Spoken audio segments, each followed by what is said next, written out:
Moving on into another very common accompaniment style. This time, we are once again separating thumb bass and finger treble. But we're going to play the bass notes with the thumb as we've been, but I'm going to brush the treble strings to essentially strum the chord with the back of my finger, like this.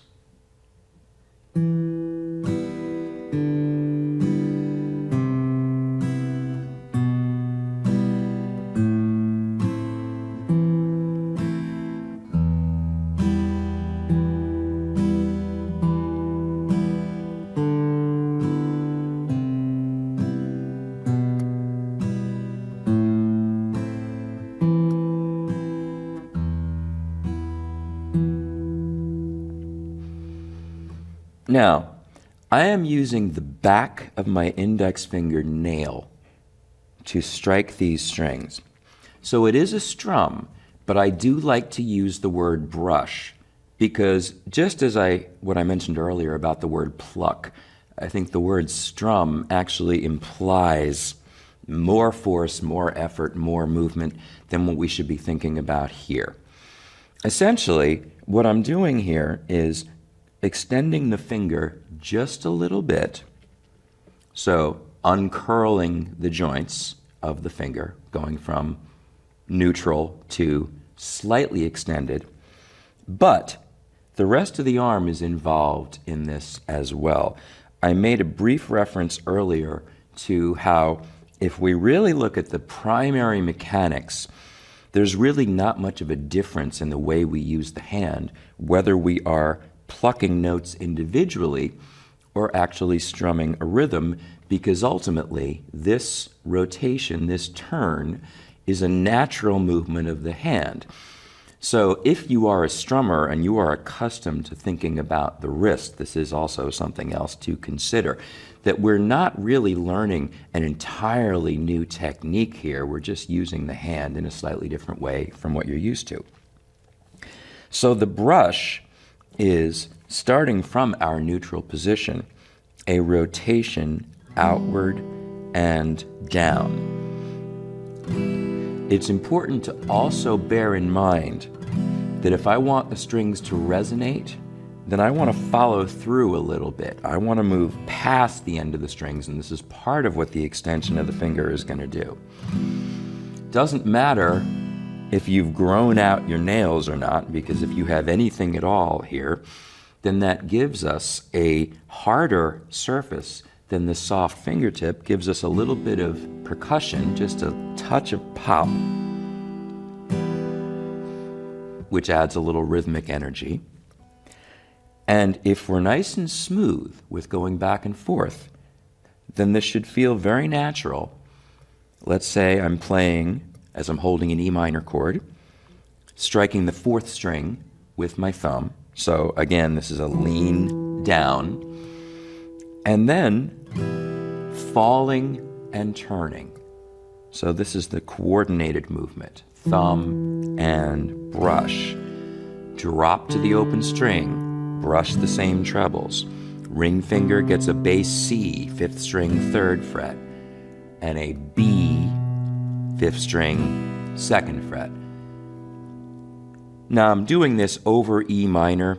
The changing bass note, if we wanted to dig into the theory, does change the chord a little bit, but for our purposes, let's say that we have split the guitar into treble region, 3 strings, and bass region, 3 strings, and so our brush is simply across the trebles.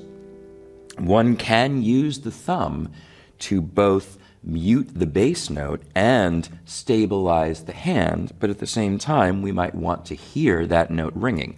There's a difference between this, in which the bass note stops, and this, in which it sounds, and that's more legato, more connected, more fluid. So even when I pick up speed a little bit, you will still see that same nice coordinated alternation, thumb fingers, and rotation. You may also find, depending on the proportions of your fingers, that strumming with that middle finger feels better. That's a question of your hand. This is not an absolute right or wrong. The only thing I would say is absolute is, as I've mentioned before, you probably have basically the same hand I do, and it probably moves more or less like mine does, and so this easy twist is really what we want this to feel like. Here's the exercise. 1, 2, 3, 4.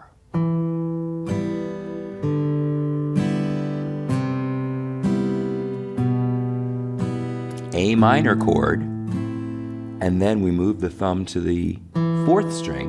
I'm still holding that standard cowboy A minor, and then back to my E minor. And notice this time how the thumb skipped from 6 to 4. So here it is in time. 1, 2, 3, 4.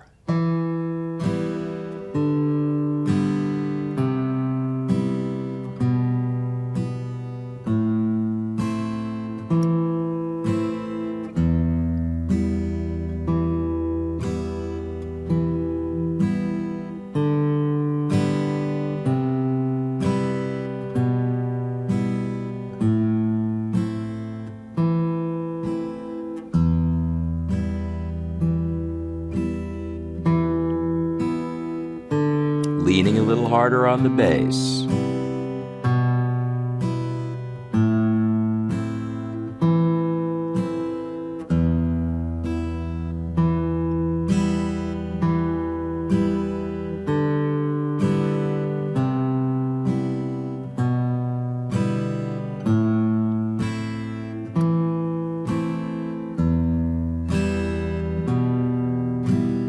I should mention that we don't have to be so worried about whether we're hitting only 3 strings in the trebles.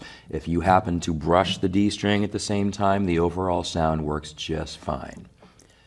Works even better if I pick up the speed a little more. 1, 2, 3, 4.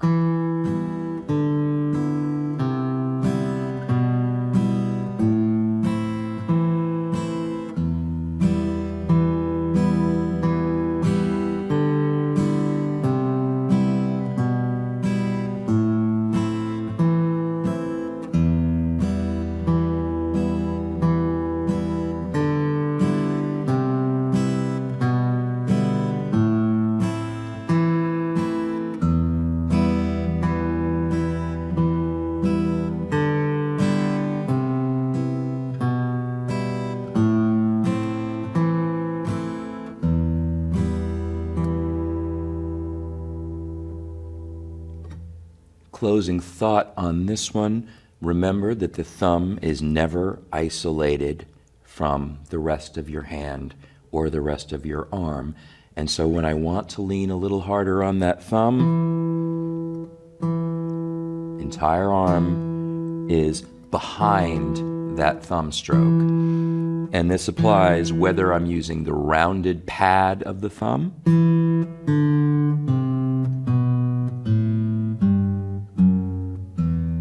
or bringing in some of the fingernail, which is a brighter sound.